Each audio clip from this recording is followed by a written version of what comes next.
बड़ी खुश नजर आ रही हो और पैद कुत्ती फिर रही हो। दरख्त ने गुलहरी को रोक कर पूछा, ऐसा क्या हो गया है?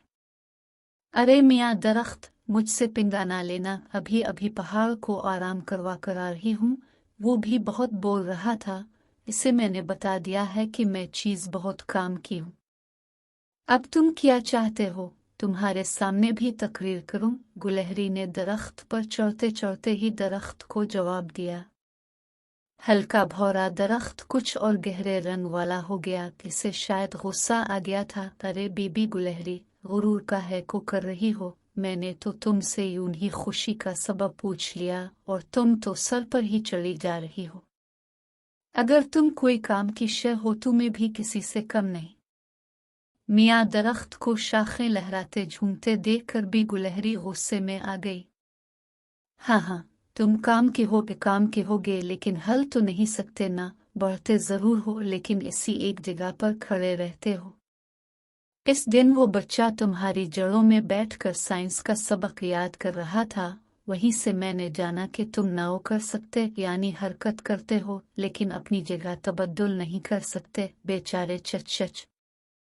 अच्छा, मैं हरकत नहीं कर सकता? तुमने सुना नहीं था? वो बच्चा मुझे देखकर सबक याद कर रहा था कि जोड़ें जमीन की तरफ बढ़ती हैं और जमीन से अपनी बढ़ोतरी के लिए पानी लेती है।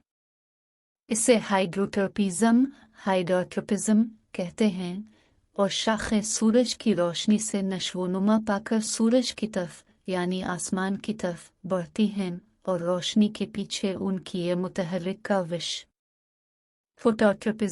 फोटोट्रोपिज्म कहलाती है। दरख्त को तो गुस्सा ही आ गया। इसने अपनी सबसे बुलंद शाख को लहराकर जरा की, पागल हो गए हो? बढ़ते तो हो तुम, ये तो मैं भी कह रही हूँ, लेकिन अपनी जगह नहीं बदलते। साइंसी वजाहतें ना दो, जवाब दो। क्या तुम्हारा जी नहीं चाहता का अपनी मिट्टी बदल कर देखो, अपनी जगह तब्दील करो? लेकिन बेचारे एक ही जगह पर फंस कर रह गए हो। मुझे तुम्हारी बेचारगी पर अफसोस होता है, बहुत अफसोस। चच। गुलहरी ने दरख्त को बाकायदा चिढ़ाया।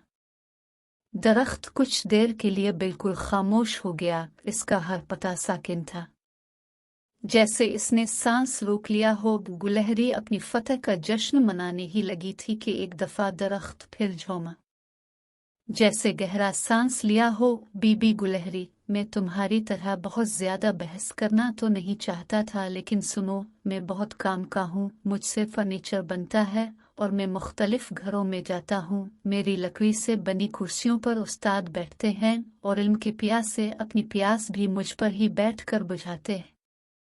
मुसाफिर मेरी घनी छांव तले आते हैं और उनकी थकान दूर हो जाती है। गांव के बूढ़े मेरे साए में पंचायत लगाते हैं और लड़कियां बालियां मेरी मजबूत शाखों में झूला झूलती हैं। जहां तक बात रही मिट्टी बदलने की, मैं क्यों अपनी मिट्टी बदलूं? मुझे तो अपनी मिट्टी से अपनी खुशबू आती है, रूह में उतरने वाली मशहूर कुन खुशबू। ये मेरी मिट्टी की खुशबू ही है जो मेरे फूल से भी आती है। और सबसे बड़ी बात यह कि अगर हम जगह बदल लें तो बताओ फिर तुम कहाँ होगे? परिंदे अपना बसेरा कहाँ करेंगे?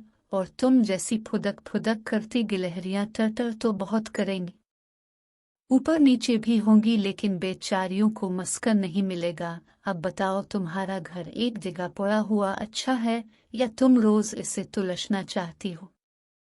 गुलहरी जवाबा शर्मिंदा हो गई और दरख्त के तने में बने अपने घर में दाखिल हो गई। इससे अब दरख्त को गिले भी लगाना था, क्योंकि रूठे हुए को जितनी जल्दी मन लिया जाए उतना ही अच्छा होता है।